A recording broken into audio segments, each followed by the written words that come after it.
안녕하세요. 최태현 교수입니다. 과학의 진실과 오류 벌써 셋째 주가 됐네요. 우리 빨리 만날 수 있기를 간절히 바라면서 강의를 시작하겠습니다. 6교시 강의입니다. 오늘 이제 그리스의 그 과학에 대해서 강의를 하겠습니다. 우리 제목은 그 알렉산더의 동방 원정이 먼저 나오는데요. 알렉산더 대왕이라고 하죠. 그 알렉산드로스 그리스어로 연표를 한번 보겠습니다.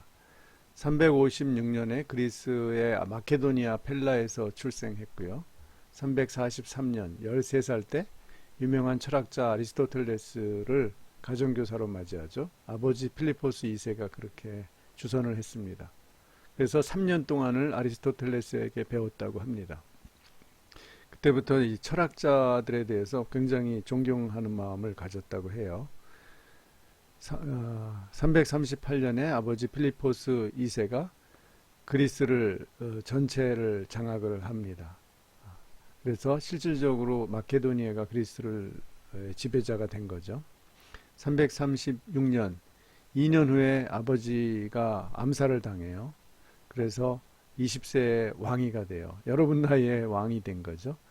근데 놀라운 것은 전 그리스를 장악했을 뿐만 아니라 빠른 시간 내에 2년 후에 334년에 페르시아 원정을 시작을 합니다. 물론 이미 아버지 필리포스 2세가 원정군을 만들어서 총사령관으로 계획이 다 되어 있었죠. 페르시아를 원정하기로, 공격하기로.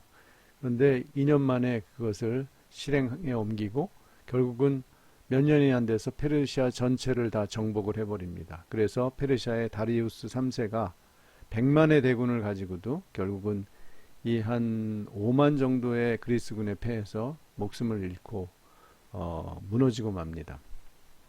그래서 이때부터 약 8년 동안 계속 동쪽으로 진군을 해서 인도까지 갑니다. 지금의 이라크, 그 다음에 이란, 그 다음에 아프가니스탄, 파키스탄 이렇게 해서 인도의 그 인더스 강이죠.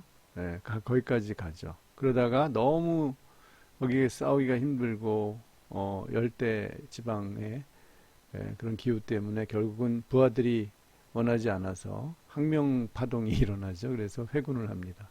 그래서 회군한 지 3년 만에 323년 33살로 바빌론에서 죽어요. 병으로.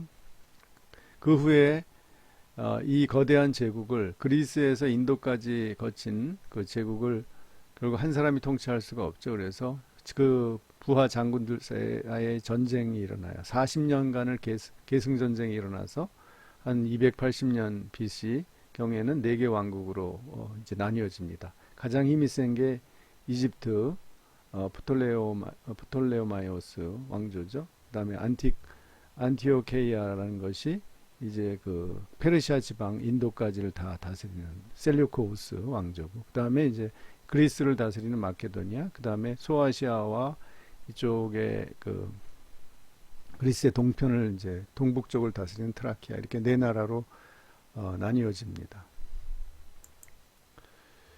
알렉산더가 그 아리스토텔레스를 이제 스승으로 모셔서 그런지 철학자를 매우 존경했다고 해요. 그리스 사람들이 일반적으로 그랬죠. 그래서 이 사람이 그 그리스의 고린도에 가서 디오게네스를 만나서 만나러 갔는데, 디오게네스는 통 속에서 살고 있었죠. 근데 알렉산더에게 햇빛이 가리지 않게 조금만 비켜주시오. 그 그리스의 왕이 와서 얘기를 했는데도 나는 당신을 무서워하지 않는다. 별로 당신의 도움이 필요하지 않는다라는 거죠. 여기에 감명을 받고 알렉산더는 정말이지 내가 만일 알렉산더가 아니라면 디오게네스가 되고 싶소라고 말했다고 합니다. 그러니까 알렉산더에게는 그 굉장한 명예욕이 있었죠. 세계를 정복해야 된다는 사명감이 있었고, 동시에 자유로운 철학자가 되고 싶은 마음도 있었나 봐요.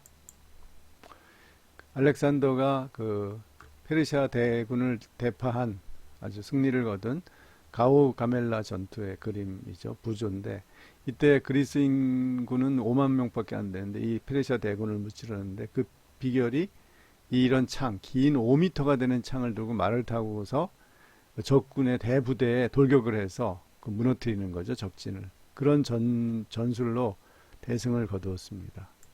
알렉산더의 정복로를 보면 여기 마케도니아의 수도 펠라에서 출발해서 이렇게 지금 이렇게 이스탄불 쪽을 건너서 이제 트로이로 해서 이 소아시아를 쭉 거쳐서 지금 터키 지방이죠. 앙카라로 해서 시리아로 해서 쭉 다마스커스 해서 결국은 이집트까지 정복합니다. 그리고 여기 그 전에 이수스라는 데서 또 유명한 전투에서 승리를 하죠. 그래서 거의 이제 페르시아가 무너집니다. 여기 이수스 전투에서. 그리고 다리우스는 도망가다가 결국은 부하의 손에 죽죠.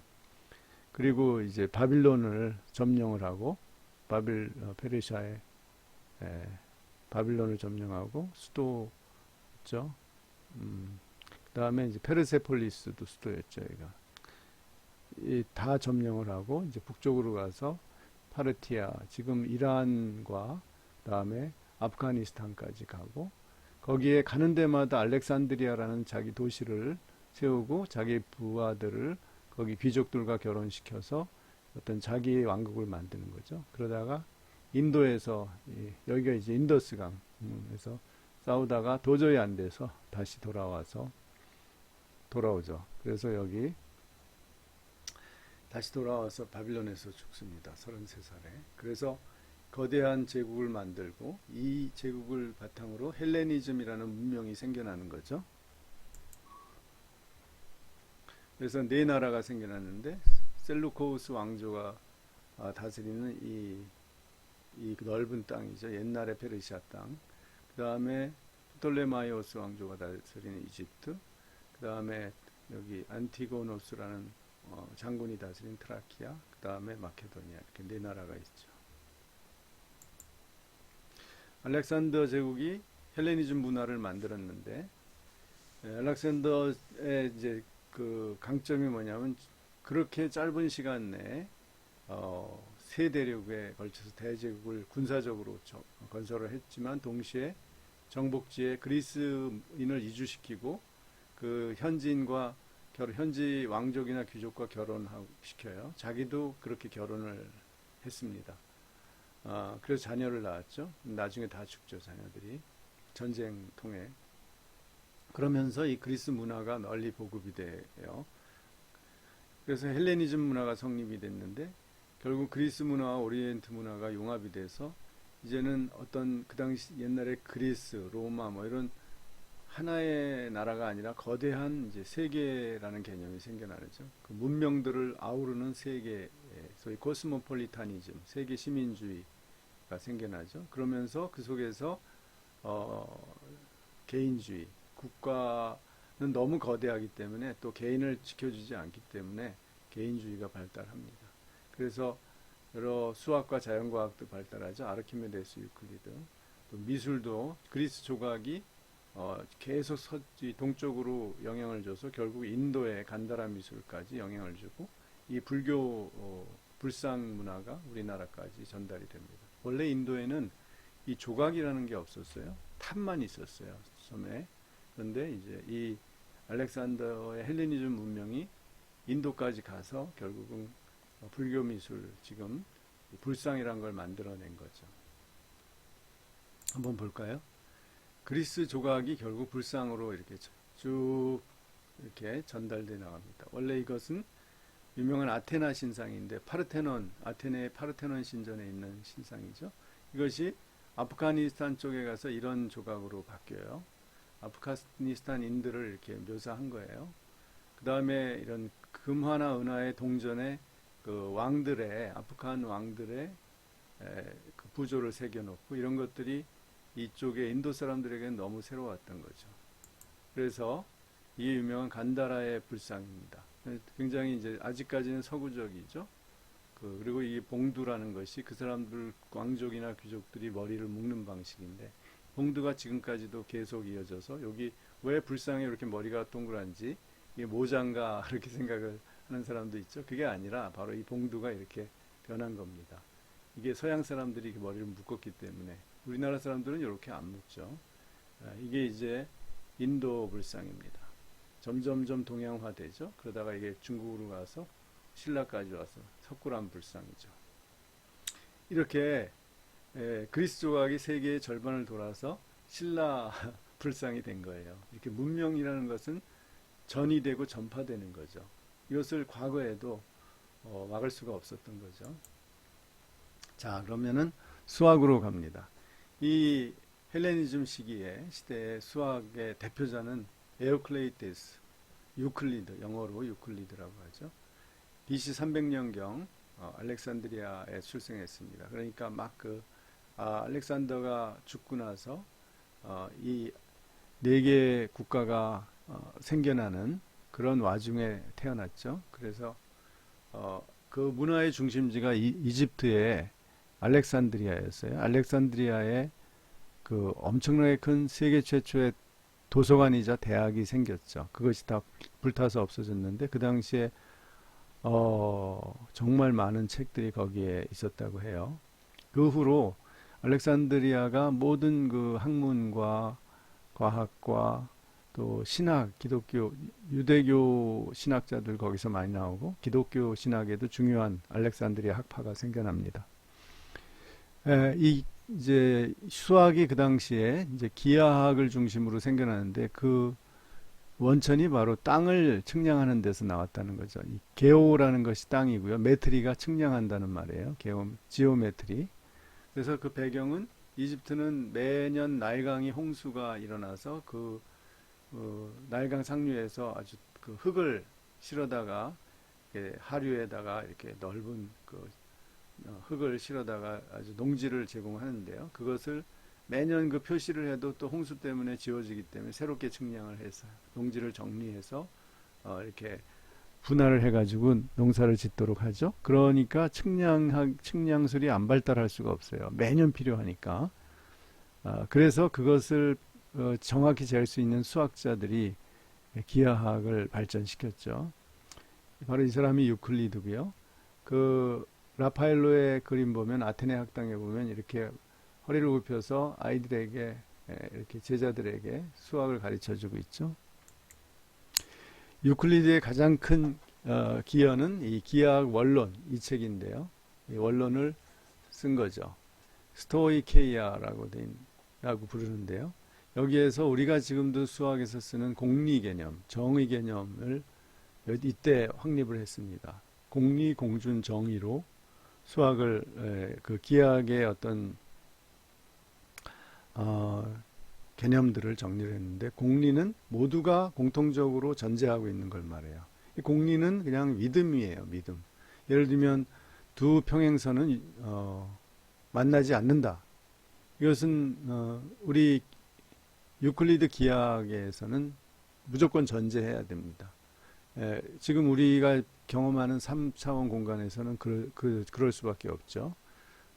평행선이라는 것은 거기서 이제 그런 개념으로 만든 거기 때문에 만나지 않는 선을 평행선이라고 했죠. 그러나 이 공간이 휘어지거나 그러면 만날 수도 있는 거죠. 비유클리드 기하학에서는 만날 수도 있어요. 그러니까 이것은 우리가 유클리드 기하학 공간을 전제하고 공리를 만드는 거예요.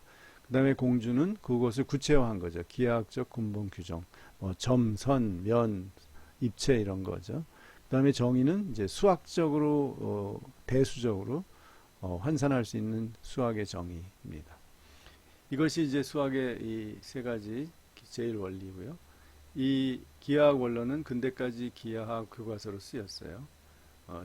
그래서 이 동양에는 16세기에 그 예수의 선교사인 마테오 리치와 그를 지지하는 서광계라는 학자가 중국어로 번역을 했어요. 그래서 우리나라에도 이제 전달이 된 거죠.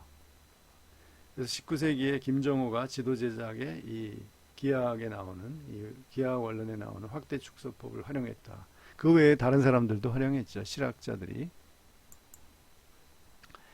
자, 또 하나 아주 독특한 사람은 지구둘레를 측정한 역시 알렉산드리아의 도서관 관장을 역임한 에라토스테네스인데요. 아주 알렉산드리아 도서관 관장 그러면 뭐 굉장한 사람이죠. 예, BC 2세기, 3세기에 걸쳐 살았죠. 275년에서 194년까지. 이 사람은 지구의 둘레를 측정했는데 이제 그노몬이라는 막대기, 천문 관측을 하는 그 막대기를 길이를 정확히 잰 거겠죠. 한 뭐 1m라든지. 그것을 알렉산드리아라는 도시하고 그 옆에 떨어져 있는 시에네라는 도시에 이제 세워요. 그래서 그림자를 이용해서 각도를 구합니다. 동시에. 그래서 피타고라스 정리를 이용해서 두 도시의 거리를 구해요. 그리고 여기에 360분의 7을 이제 각도 7이 나오니까 곱해서 지구둘레를 측정했다. 그래서 그 당시 25만 2천 스타디아 해서 3만 9,690km. 그래서 지금 이제 지구의 둘레를 4만 9천 km로 보는데 상당히 근사한 그런 계산을 해냈다. 그러나 그 정확한 계산법을 우리에게 제시해 준 거죠. 그 당시의 기술로서. 자, 이게 좀 말로는 이해하기 어려운데 한번 그림으로 봅시다. 햇빛은 지구에 이렇게 평행으로 도달하죠. 그런데 이렇게 두 도시에 막대기를 세워놔요. 그러면 각도가 이렇게 생깁니다. 이 각도를 이용해서 이걸 삼각형으로 하고 여기가 시에네고요. 여기가 이제 알렉산드리아 이렇게 해서 이 거리를 재는 거죠. 그래서 이게 7.2도가 나왔다는 거예요. 그래서 이것을 삼각형으로 해서 워낙 지구가 크니까 삼각형으로 봐도 거의 차이가 없죠. 피타고라스 정리를 이용해서 이 변을 낸 거죠. 왜냐하면 이 지구 길이를 알고 지구 중심의 각도를 알고 이제 그래서 이걸 또 자세히 보면 이렇습니다. 태양광선이 오면은 이제 이 두 군데에 이렇게 세웠죠. 근어먼을 막대기를 세웠으면 7도 간격이 나요. 그러면 이것을 지구 중심의 각도도 이게 마찬가지로 평행선에서 이렇게 대변의 각이 같으니까 7도죠. 그럼 이게 전체에서 지금 이 둘레를 재는 거잖아요. 요 거리를 이제 재는 거죠. 그래서 7도면 이게 360도라는 건 알 수 있잖아요. 그래서 7도 대 360도는 D 대 지구 둘레다. D는 측정하면 아는 거죠. 925km. 요거는 측정해서 알 수 있는 거죠. 그러면 지구 둘레는 7분의 360 곱하기 D가 되는 거죠. 그죠? D하고 360, 7하고 지구 둘레. 그래서 지구 둘레를 내는 게 목적이니까 7에서 그러면 이렇게 되죠. D 곱하기 360은 7 곱하기 지구둘레니까 지구둘레는 7을 이쪽으로 나누면 되죠. 그래서 7분의 360 곱하기 D가 됩니다. 그래서 그 거리를 냈다는 겁니다. 참 신기하죠. 그 당시에 태양이 이렇게 일직선으로 온다는 걸 알았죠. 그리고